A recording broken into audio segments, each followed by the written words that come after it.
मधु कुमावत जी प्रदेश मंत्री और हमारे हरिराम जी यहाँ सम्मानित मंच और इतनी बड़ी संख्या में यहाँ पर एकत्र आए देवी और सज्जनों और मेरे नौजवान युवा साथी, मीडिया और प्रिंट मीडिया और इलेक्ट्रॉनिक मीडिया के मेरे साथी, सबसे पहले तो जब मैं यहाँ इस पावन धरती पर आया हूं, जो मेरा सौभाग्य है, मैं सबसे पहले तो बाबा बालीनाथ मंदिर को नमन करता हूं और उनका आशीर्वाद लेता हूं। मैं खाटू श्याम मंदिर को भी और करणी माता को भी नमन करते हुए, समस्त देवी देवताओं को नमन करते हुए अपनी बात को प्रारंभ करता हूं। मैं बैठा बैठा देख रहा था, जब सुबेदानंद जी ने गजानंद जी का नाम लिया तो जो आप लोगों ने जिस जोश के साथ तालियों की गड़गड़ाहट की,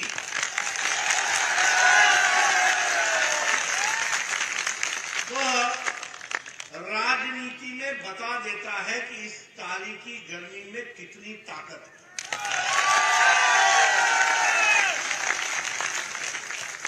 इसलिए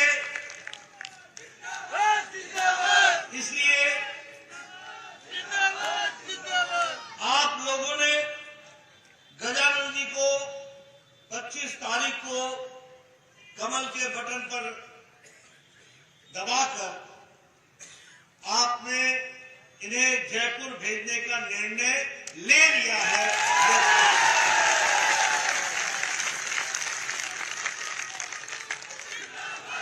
लेकिन मित्रों,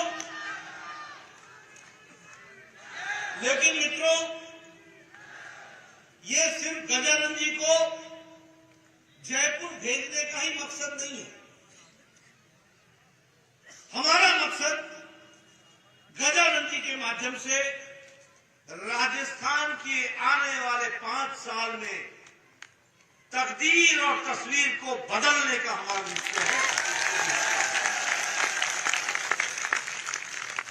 और ये जरूरी क्यों है?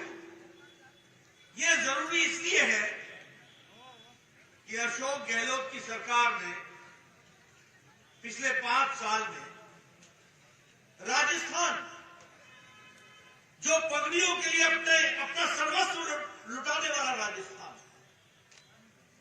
जो राष्ट्र की सेवा में नंबर 1 पर रहने वाला राजस्थान, जो राजस्थान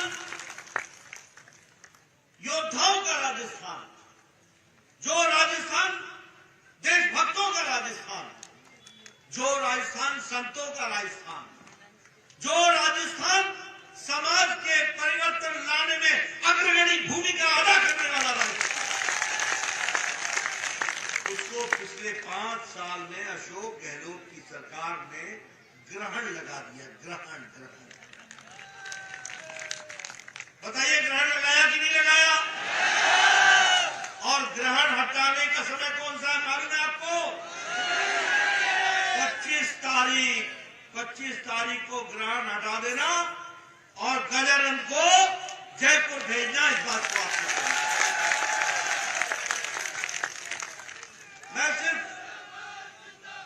मैं सिर्फ ग्रहण लगाने की बात नहीं कहता। मैं सिर्फ ग्रहण लगाने की बात नहीं कहता।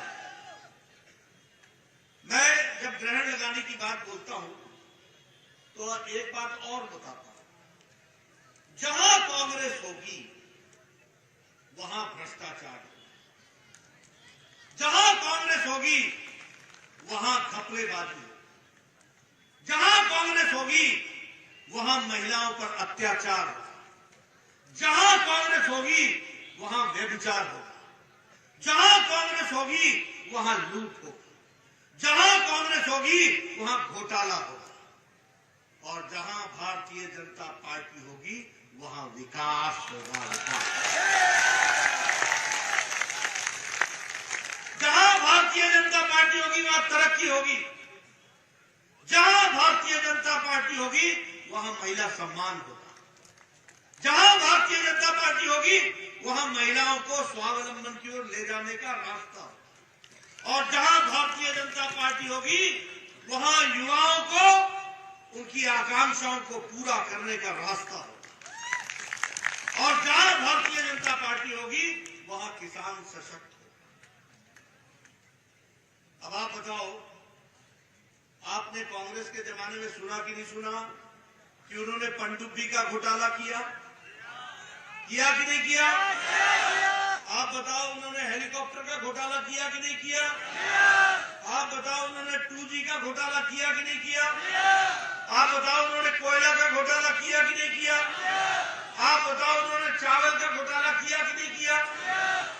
मतलब कांग्रेस ने न गगन छोड़ा, न समुद्र छोड़ा, न पाताल छोड़ा, न धरती छोड़ी, कोई तो नहीं छोड़ा, सब जगह घोटाले पे घोटाला कांग्रेस ने किया। आप बताओ, गहलोत सरकार में भ्रष्टाचार हुआ कि नहीं हुआ? आप बताओ, महिलाओं का उत्पीड़न हुआ कि नहीं हुआ? आप बताओ, किसानों को धोखा मिला कि नहीं मिला? आप बताओ, युवाओं को साथ धोखा करके पेपर लीक किया कि नहीं किया? आप बताओ, धार्मिक तुष्टीकरण का काम इस गहलोत सरकार ने किया कि नहीं किया?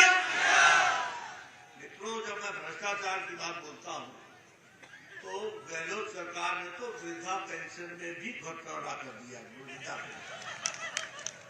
मतलब वृद्धों को भी नहीं छोड़ा और घोटाला किया 450 करोड़ रुपए का। इसका भाई अशोक गहलोत का भाई किसानों की सब्सिडी वाले फर्टिलाइजर को एक्सपोर्ट कर दिया उसने। बोलो, घोटाला किया कि नहीं किया? आप बताओ, अशोक गहलोत के रिश्तेदारों ने पिछले 5 साल में 11,000 करोड़ रुपए का ठेका उठाया कि नहीं उठाया? अब तुमने 25 तारीख को इनको रोक लेना और 25 तारीख को इनको छुट्टी करने का इंतजाम दे देना। मित्रों, यहां मेरी बहनें बैठी, माताएं बैठी, आज दुख के साथ कहना, जो राजस्थान संस्कारों के लिए जाना जाता है, जो राजस्थान शांति के लिए जाना जाता है, आज वहां बलात्कार में राजस्थान नंबर 1 पर, नेशनल क्राइम रिकॉर्ड ब्यूरो में राजस्थान नंबर 1 पर। अभी अभी दौसा की घटना घटी, एक पुलिसकर्मी ने 4 साल की बच्ची के साथ बलात्कार। क्या घटना सुनने को मिलती है? महिलाओं के साथ बलात्कार करके भट्टी में डालना, महिलाओं के ऊपर तेजाब फेंकना। बोलो, ऐसा राजस्थान देखना चाहते हो क्या? अगर नहीं देखना चाहते हो तो गहलोत को घर बचाने का इंतजाम करो, इसकी चिंता करो। इस काम को आप चूरू की घटना भूल गए क्या? आप प्रतापगढ़ की घटना भूल गए क्या? आप अलवर की घटना भूल गए क्या? आप बाड़मेर की घटना भूल गए क्या? आप भीलवाड़ा की घटना भूल गए क्या? आप अलवर की घटना भूल गए क्या? इन सारी घटनाओं का बदला लेने का दिन है 25 नवंबर। 25 नवंबर। मित्रों, बताओ,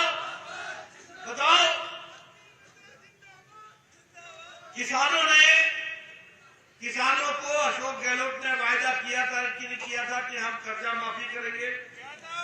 किया था कि नहीं किया था? किया था कि नहीं किया था? और एक नेता आए, बोले 1 2 3 4।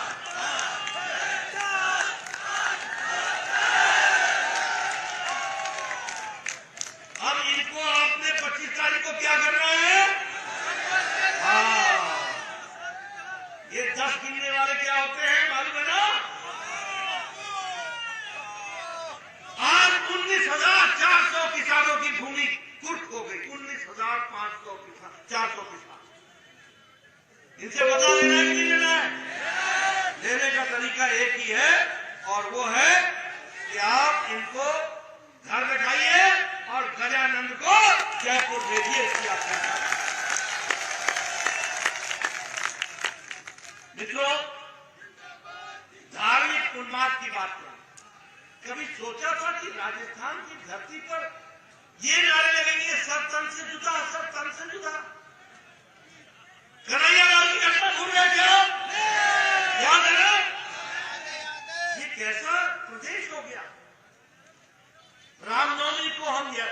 यात्रा नहीं निकाल सकते, जुलूस नहीं निकाल सकते, कांवड़ यात्रा नहीं निकाल सकते। और एक तरफ पीएफआई जो बैंड संगठन है उसको जुलूस निकालने का और भाषण देने का अधिकार मिलता है। ऐसी सरकार को रहने देना है क्या? आपको याद है ना राम का मंदिर टूटा, आपको याद है ना 300 साल का शिव जी का महाराज का मंदिर टूटा, याद है आपको? बुलडोजर चला कि नहीं चला? आपने 25 तारीख को बुलडोजर चला देना और कमल का बटन दबा करके आपने भारतीय जनता पार्टी को विजय हासिल करा। आप बताइए, हमारे नौजवान यहाँ हैं, कभी सुना है 5 साल में 19 बार पेपर लीक हो? 19 बार। पटवारी का पेपर लीक, पुलिस भर्ती का पेपर लीक, वन रक्षक का पेपर लीक, पुलिस भर्ती का पेपर लीक। बोलो, ये लीक वाली सरकार चाहिए क्या? चाहिए क्या? मैं जैसे सुनना चाहता हूं, चाहिए क्या? अगर नहीं चाहिए तो गजानंद को कमल के बटन पर हाथ को उंगली दबा करके आपने चुनाव जिताना है। मित्रों, मैं यहां ये भी कहना चाहता हूं, क्या क्या सुन रहा हूं। जब मैंने कहा ना कि राजस्थान को ग्रहण न किया है, कभी आपने सुना कि सेक्रेटेरिएट के योजना भवन में 2 करोड़ 31 लाख रुपए मिल जाए? कभी आपने सुना कि 1 किलो सोना मिले? ये किसका सोना? ये किसका? 2 करोड़ 31 लाख। और कहां मिल रहा है? सरकारी कार्यालय में, सरकारी कार्यालय की अलमारी में। बताओ, ऐसी भ्रष्टाचारी सरकार चाहिए क्या? चाहिए क्या? और लाल डायरी याद है ना? लाल डायरी याद है ना?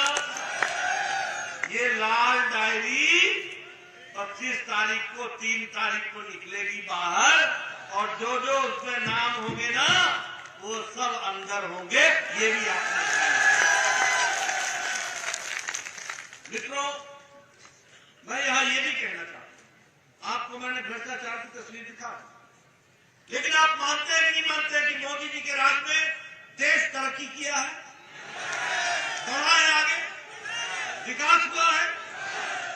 आज जब दुनिया की सारी देश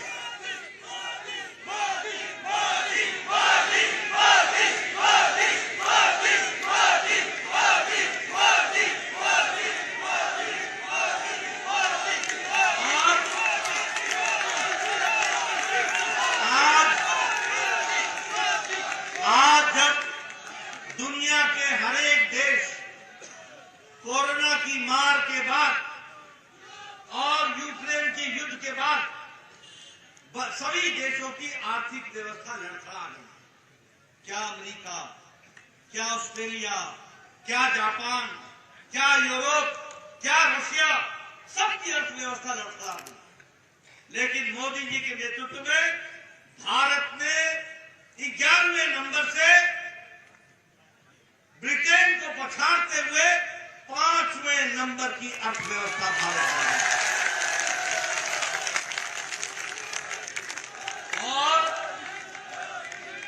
और अभी आपने गजानंद को जिताना है, अगले साल 24 में फिर से मोदी लाना है, और मोदी जी को फिर से प्रधानमंत्री बनाना है, और भारत को 2027-28 में 3रे नंबर की अर्थव्यवस्था बनाना है। इसलिए मित्रों,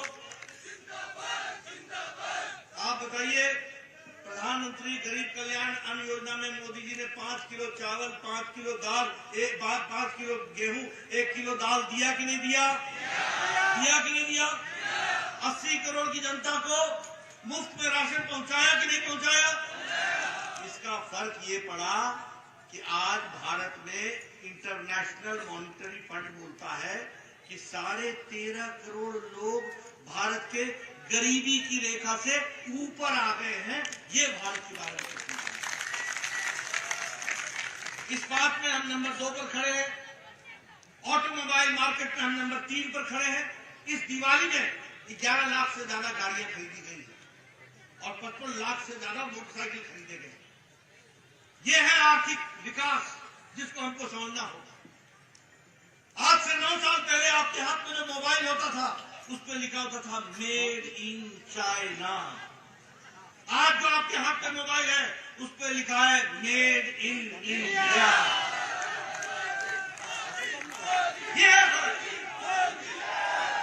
और बताइए, राजस्थान को भारतमाला प्रोजेक्ट में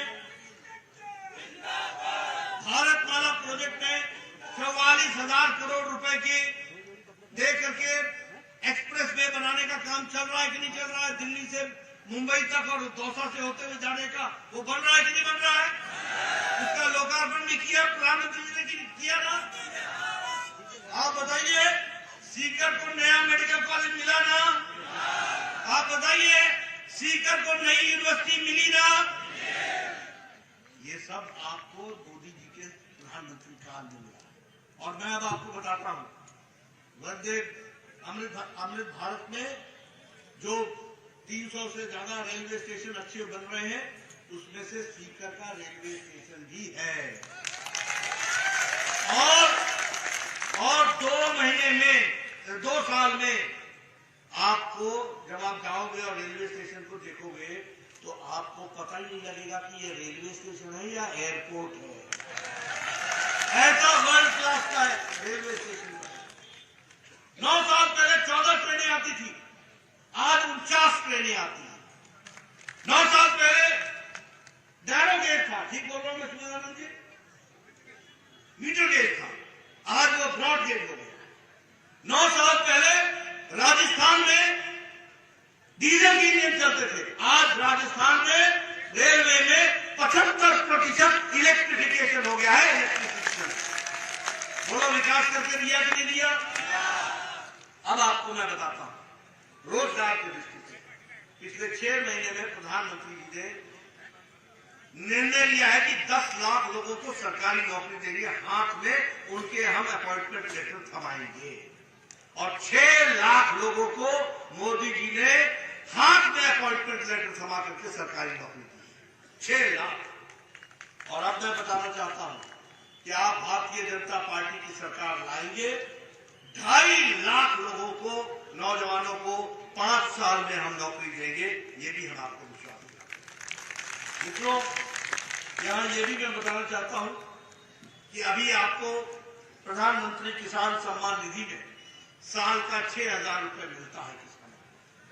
आप गजानंद को चुनाव जिता के भेजना, हमारी सरकार बनाना, साल का 12,000 रुपए हम देंगे। और किसानों के सम्मान निधि, हम गेहूं की खरीद एमएसपी के ऊपर 2,700 प्रति क्विंटल हम अदायगी करेंगे।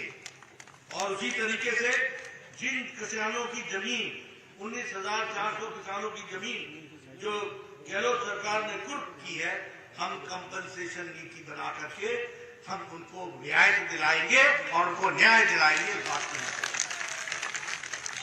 किसान भाई, एक बात और सुन लेना, आज गहलोत सरकार की भ्रष्टाचारी सरकार, गुजरात में पेट्रोल और डीजल 100 रुपए से नीचे है और यहां 100 रुपए से ऊपर है। उत्तर प्रदेश में 12 रुपए कम है, यहां 12 रुपए ज्यादा है। उसी तरीके से मध्य प्रदेश में 12 रुपए कम है।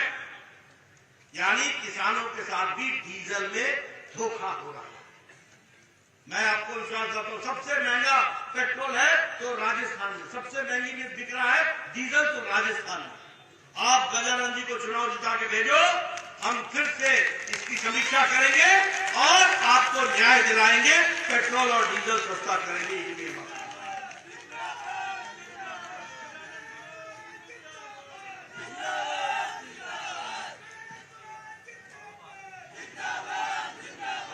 एक बात और बताना चाहता हूं, हमारी माताएं बैठी हैं, हमारी बच्ची जब अब हमारी सरकार आएगी उसके बाद जो भी बच्ची पैदा होगी गरीब परिवार में, उनको हम 2 लाख रुपए का उसके नाम पर हम बॉन्ड भरेंगे। और जब बच्ची छठी में पहुंच जाएगी तो उसको 6,000 रुपए साल का देंगे। जब वो 8वीं में पहुंचेगी तो 8,000 रुपए उसको साल का देंगे। जब वो 10वीं में पहुंच जाएगी तो उसको 12,000 रुपए साल का देंगे। और जब वो कॉलेज में जाएगी तो उसको 50,000 रुपए देंगे और नाम पर जमा करेंगे। और ये पढ़ने वाली बच्चियां जो मेरिटोरियस होगी उनको हम मुफ्त में स्कूटी भी देंगे ताकि वो कॉलेज जा सके, पढ़ सके और आगे बढ़े। और जो गरीब बच्चे होंगे, आर्थिक दृष्टि से किसी भी जाति के होंगे, उनको 1,200 रुपए साल का देंगे ताकि वो अपने यूनिफॉर्म खरीद सके और पुस्तक और पुस्तिका खरीद सके। इसकी हम व्यवस्था करेंगे। और इसके साथ साथ बहनों के लिए प्रति सिलेंडर पर 450 रुपए की सब्सिडी दी जाएगी गैस के सिलेंडर पर। मित्रों, जहां तक न्याय का सवाल है, जिन लोगों ने भी भ्रष्टाचार किया है, वो माइनिंग में किया हो, वो फर्टिलाइजर में किया हो, वो मिड डे मील में किया हो, वो वृद्धा पेंशन में घोटाला किया हो, जिन लोगों ने भी घोटाला किया है, पेपर लीक का घोटाला हुआ हो, हम एक SIT बैठाएंगे और जो लोग इसमें जिम्मेवार हैं उनको जेल के पीछे डालेंगे, जितने भी हम उसको। और ये प्रधानमंत्री गरीब कल्याण अन्न योजना 5 किलो गेहूं या 5 किलो चावल, 1 किलो दाल अगले 5 साल तक आपको मुफ्त में मिलती रहेगी। इसकी और हम ये भी आपको बताना चाहते हैं कि अगर भारतीय जनता पार्टी जैसा आपका आशीर्वाद मिलेगा तो हम दाता रामगढ़ में से बच के रहना